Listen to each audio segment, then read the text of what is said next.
अस्सलाम वालेकुम क्लास, कैसे हैं आप सब? उम्मीद है खैर वाफियत से होंगे। हमने लास्ट लेक्चर के अंदर चैप्टर नंबर 1 को स्टार्ट किया हुआ था, ठीक है, और अब इसको कंटिन्यू करते हैं। आज के लेक्चर के अंदर हम पढ़ेंगे कि describe the file type functional point of view, यानी फंक्शन के एतबार से हमारे पास फाइल्स की कौन कौन सी टाइप्स हो सकती हैं, ठीक है। आज हम इसको डिस्कस करेंगे और एक टॉपिक है हमारे पास, आज हम वो भी डिस्कस करेंगे, ठीक है। देखते हैं। A file that given to the proper name, function point of view, it consists of the name and the file extension। बेटा जो अब नाम है ना, फंक्शनल जब फाइल्स हम क्रिएट करते हैं, ठीक है, तो उनके नाम बड़े अहमियत के हामिल होते हैं और उनकी एक्सटेंशन के, वो एक्सटेंशन में जो लास्ट पे नाम आ रहा था उसे एक्सटेंशन कहते हैं। The name of the extension of the file separated by dot, is separated by dot। तो बेटा जब हम एक्सटेंशन लिखते हैं तो डॉट लगा देते हैं। आपको दिखाता हूँ वैसे, जैसे मेरे पास एक पिक्चर रखी हुई है, ठीक है, तो ये पिक्चर की टाइप होगी, मैं इसकी प्रॉपर्टीज में चेक करता हूँ, तो यहाँ पे ना ये देखो लिखा हुआ डॉट PNG, तो ये इसकी एक्सटेंशन है, ठीक है। तो जो भी फाइल होती है उनकी कोई ना कोई एक्सटेंशन होती है हमारे पास, ठीक है। उसके बाद हम बढ़ते जा रहे हैं। हमारे पास दो तरह की फाइल्स होती हैं, एक हमारे पास है प्रोग्राम फाइल्स और दूसरी डेटा फाइल्स। ये दोनों इंपॉर्टेंट शॉर्ट क्वेश्चन है। The type of file that consist of the software instruction is called program file. ऐसी फाइल जिनकी सॉफ्टवेयर होती हैं, यानी सॉफ्टवेयर इंस्ट्रक्शन जिसके अंदर लिखी जाती है फाइल के अंदर, उसे हम प्रोग्राम फाइल कहते हैं। और इसकी जो एक्सटेंशन है वो .com या .exe से हमें प्रेजेंट होती है या दिखाई जाती है। These files contain the instruction that can be directly executed by the computer। इसमें वो इंस्ट्रक्शन लिखी जाती है जो कंप्यूटर डायरेक्टली एग्जीक्यूट कर सकता है, ठीक है। नेक्स्ट हमारे पास होता है data file. The type of file that contain data is called data file, यानी ऐसी फाइल जिनका डेटा स्टोर होगा, जैसे वो डॉट टेक्स्ट यानी टेक्स्ट की फाइल हो सकती है, वर्ड की फाइल, एक्सेल की फाइल, किसी भी तरह की फाइल हो सकती है, ठीक है। Different software store data in the data file using the different formats, यानी डिफरेंट फॉर्मेट्स को यूज करते हुए, यानी डिफरेंट जो फाइल सॉफ्टवेयर उनको यूज करते हुए हम डेटा फाइल्स को क्रिएट कर सकते हैं, ठीक। नेक्स्ट हमारे पास जो टॉपिक आ जाता है वो है what is how do we organise the file and storage media.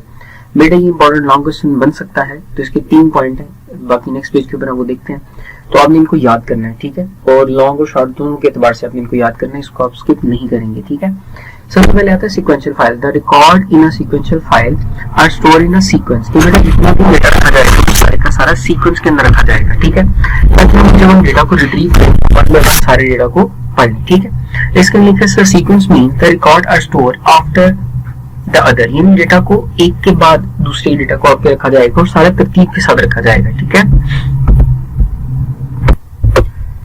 The record can be retrieved only in a sequence in which they are stored। और डेटा को सिर्फ उसी तरह से रिट्रीव किया जा सकता है जिस तरतीब से हमने उसको सेव करवाया है, इसकी तरतीब को बदला नहीं जा सकता, ठीक है। The primary storage media are the sequential file in a magnetic tape। magnetic tape के अंदर डेटा स्टोर किया जाता है वो भी सीक्वेंस की फॉर्म के अंदर होता है। The major disadvantage of sequential access is that is very slow। कि बेटा इसका जो सबसे बड़ा डिसएडवांटेज, अपने हम शॉर्ट के लिए भी याद रखना है, इसका डिसएडवांटेज क्या है, ये थोड़ा स्लो काम करता है, ठीक है। The primary storage media for the sequential file is magnetic tape ने पढ़ लिया था, major disadvantage में पढ़ लिया। It requires more processing time, ज़ाहिर स्लो है तो टाइम भी हमारा ज्यादा यूज कर रहा है। If the last record in this retrieve all preceding records will be। अच्छा, अगर हमें बेटा किसी खास रिकॉर्ड तक जाना तो हमें पहले वाले सारे रिकॉर्ड्स को पढ़ना पड़ेगा, उसके बाद हम नेक्स्ट रिकॉर्ड को पढ़ सकेंगे।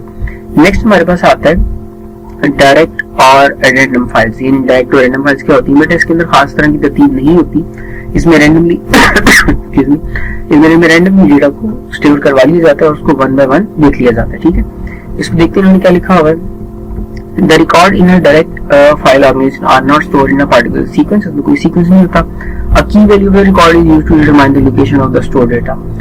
स्टोर एंड रिकॉर्ड कि बेटा वो खास तरह की कीज होती है जो यूज की जाती है, इसकी वजह से डेटा को रिट्रीव या फेच करवाया जाता है। Each record in accessed directly without through the preceding record। यानी हम आपको तरतीब आपको फॉलो नहीं करनी, बगैर तरतीब के डेटा को वहां से फेच कर सकते हैं, ठीक है। ओके, चलते हैं नेक्स्ट पेज की तरफ।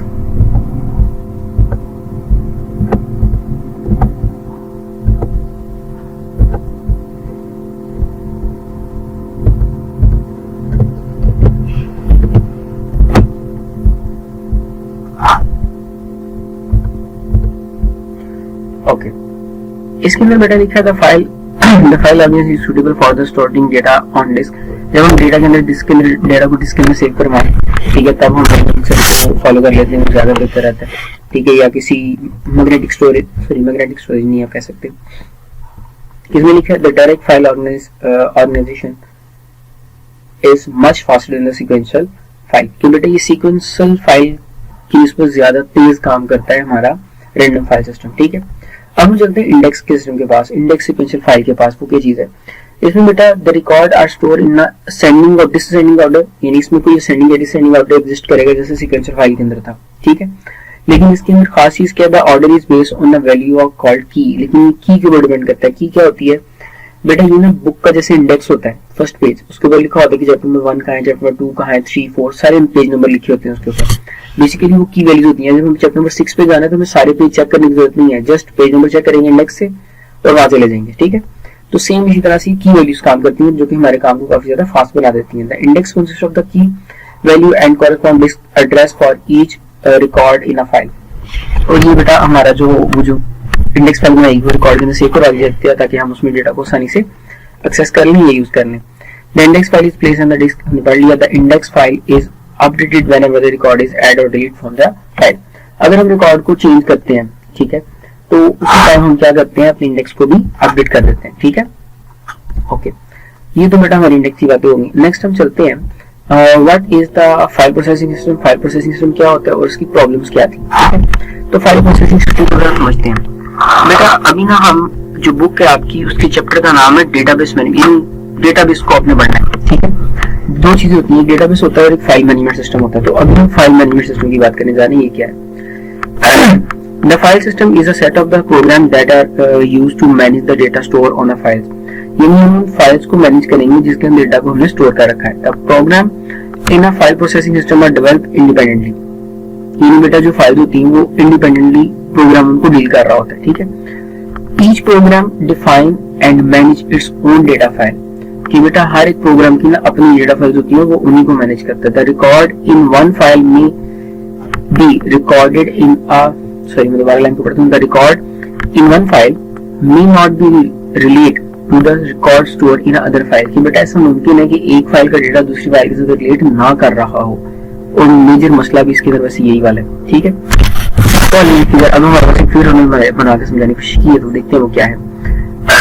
देखिए बेटा, यहाँ पे हमारे पास एम्प्लॉयज हैं जो किसी कंपनी के अंदर काम कर रहे हैं। ठीक है, और यहाँ हमारे कस्टमर, सेल्स और इन्वेंट्री चल रही है, और ये हमारे अकाउंट डिपार्टमेंट चल रहा है। तो ये तीनों अलग अलग एक दूसरे को डील कर रहे हैं, यानी एक दूसरे को कोई खास डायरेक्ट लिंक नहीं है, पर ये डेटा मैनेज जरूर करते हैं। ये अपना काम करेंगे, ये वाले लोग अपना काम करेंगे, और ये अपना काम करेंगे। ठीक है, यानी इन दोनों सब में आपस में रिलेशन नहीं है। ठीक है, अब हम बढ़ेंगे तो प्रॉब्लम। इसमें प्रॉब्लम क्या है, सबसे पहले डेटा रिडंडेंसी। रिडंडेंसी का मतलब होता है duplication of data. It means duplication of data multiple files, यानी एक पर्सन का डेटा मल्टीपल फाइल्स के अंदर जाकर डुप्लीकेट हो जाता है। ठीक है, तो ये प्रॉब्लम है, क्योंकि डेटा जाहिर है वो हमारी जो कैपेसिटी है हमारी डेटा स्टोर करने की उसको भी वेस्ट करेगा। ठीक है, टाइम भी वेस्ट करेगा, बहुत सारी चीजें हमारी से डिस्टर्ब हो जाती हैं डुप्लीकेशन की वजह से, जिसे डेटा रिडंडेंसी कहते हैं। ठीक है, ओके, नेक्स्ट चलते हैं अपने पास।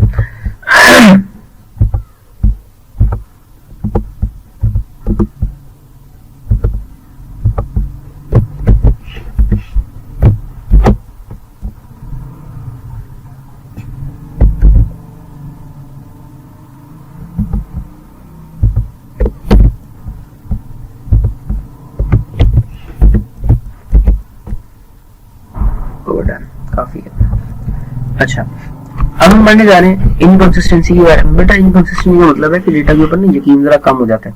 ठीक है, यानी डेटा चेंज हो जाता है जब हम रिपीट करते हैं डेटा को, तो वो चेंज हो जाता है। इसमें लिखा होगा data redundancy in a file result in data is inconsistent problem, यानी इनकंसिस्टेंसी हमारी प्रॉब्लम है जो क्रिएट हो जाती है। Means that the two files may contain different data of the same entity, यानी सेम पर्सन का डेटा है लेकिन अलग अलग डेटा सेव किया। मैं आपको एग्जांपल देता हूँ जो कि आपकी बुक में भी है, कि बेटा एक बच्चा है वो स्कूल में पढ़ता है। ठीक है, और स्कूल में उसने अपना एड्रेस लिखवाया हुआ है सियालकोट का। डन। अब वही बच्चा लाइब्रेरी में जाके अपने आप को रजिस्टर करता है और वो अपना एड्रेस दिखाता है समड़याल का। ठीक है, ये सियालकोट और समड़याल दो जगह, दो लोकेशन पर पर्सन एक ही है। तो हम बताएं जब उसको बिल जाएगा या उसके जो चार्जेस होंगे, जो उसको काबू की जाएगी, वो समड़याल की जाएगी या सियालकोट की जाएगी। तो ये प्रॉब्लम है। ठीक है, इस प्रॉब्लम को हम इनकंसिस्टेंसी कहते हैं। ठीक है, नेक्स्ट हमारे पास प्रोग्राम डेटा डिपेंडेंसी। इसमें प्रोग्राम और हमारा जो एप्लीकेशन है और हमारी जो फाइल्स है वो दोनों डिपेंडेंट होती हैं। ठीक है, ये प्रॉब्लम है। अगर सॉफ्टवेयर खराब हो गया तो फाइल्स खराब हो जाएगी, अगर फाइल्स खराब होगी तो सॉफ्टवेयर खराब हो जाएगा। ठीक है, तो एक दूसरे पर डिपेंडेंट है। The program data dependency in the relationship between the data in a file and program required to update and maintain their files. यानी बेटा अगर हमने फाइल्स को अपडेट किया तो हमें प्रोग्राम को अपडेट करने की जरूरत है, अगर प्रोग्राम को अपडेट किया तो फाइल्स को अपडेट करने की हमें जरूरत है। ठीक है, नेक्स्ट आता है लैक ऑफ फ्लेक्सिबिलिटी, यानी इसके अंदर जो चेंज क्रिएट करने हैं ना वो जरा मुश्किल काम है। ठीक है, the file processing system is not very flexible, ज्यादा फ्लेक्सिबल नहीं है। It can take a lot of time to control collect data from different files, कि बेटा ये इसके अंदर जब डेटा कलेक्ट करना होता है ना मुख्तलिफ सोर्सेज से, तो वो भी जरा हमारे लिए जरा डिफिकल्ट हो जाता है काम करना। ठीक है, नेक्स्ट है integrity problems. Integrity means reliability and accuracy of data. बेटा रिलायबिलिटी जिस चीज की जा सके, एक्यूरेसी मींस कि डेटा हमेशा ठीक होगा, ठीक है, एक्यूरेट होगा। The stored data must satisfy the certain type of the consistency concentrates. Concentrate बेटा वो रूल्स होते हैं, वो रेगुलेशंस होती हैं जिनके मुताबिक डेटा को सेव किया जाता है किसी फाइल के अंदर। ठीक है, तो ये जो इंटेग्रिटी प्रॉब्लम्स हैं वो इसके अंदर आ जाती है, यानी कंसेंट्रेट्स को अप्लाई करने की जो प्रॉब्लम्स हैं वो इसमें आ जाती है। जैसे एग्जांपल देखो उसने कितनी खूबसूरत दी है, उसने कहा कि रोल नंबर है और मार्क्स हैं, अब दोनों की जब इनपुट की जाएंगी तो दोनों नंबर ही होंगे। ठीक है, लेकिन मार्क्स क्या होंगे, 100 से ज्यादा नहीं हो सकते, रोल नंबर 100 से ज्यादा हो सकता है, तो ये कंसेंट्रेट यहाँ पे लगाना बनता है हमारा। ठीक है, पर ये फाइल्स मैनेजमेंट के अंदर काम करना जरा मुश्किल है, बाकी डेटाबेस के अंदर काम करना जरा आसान है। नेक्स्ट हम चलते हैं सिक्योरिटी प्रॉब्लम्स के बाद। बेटा हमारे पास ना फाइल्स के अंदर सिक्योरिटी इश्यूज रहते ही हैं। The file processing system does not provide any security on data, यानी हमें खास तरह की सिक्योरिटी नहीं मिल पाती है हमारे फाइल मैनेजमेंट सिस्टम के अंदर। In some situation it is required to provide the different type of the access to the data different users, कि बेटा हम जब फाइल मैनेजमेंट सिस्टम के साथ काम करते हैं तो हमें मुख्तलिफ लोगों को मुख्तलिफ एक्सेस देनी पड़ती है। ठीक है, और जब हम किसी को एक्सेस दे देते हैं तो फिर जाहिर है वो फिर उसमें कुछ भी कर सकता है। तो ये था हमारा आज का टॉपिक, और आपने कुछ भी पूछना हो आप इजीली पूछ सकते हैं। ठीक है, मैसेज ड्रॉप कर दें, आपको रिप्लाई आ जाएगा इंशाल्लाह, और लेट हो सकता है पर इंशाल्लाह जरूर आएगा। और कल हम चलेंगे नेक्स्ट पढ़ेंगे इसको इंशाल्लाह अज़ व जल। अस्सलाम वालेकुम, फिर मिलते हैं नेक्स्ट लेक्चर के अंदर।